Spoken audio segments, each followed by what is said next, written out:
আল্লাহর বড় দয়া হবে, করুণা হবে, মায়া হবে, ভালোবাসা সৃষ্টি হবে, রহমতের দরিয়ায় জোশ চলে আসবে।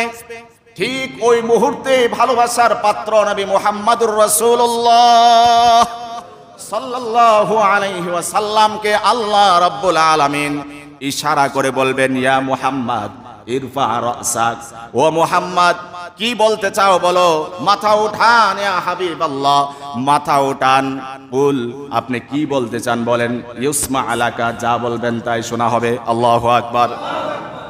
ইয়া রাসূলুল্লাহ সাল তু'তা, কি চাওয়ার আছে চান, কি আবেদন দরখাস্ত করার আছে আবেদন করুন, দরখাস্ত করুন, সমস্ত আবেদন দরখাস্ত আজকে মঞ্জুর করা হবে। সুবহানাল্লাহ বলেন।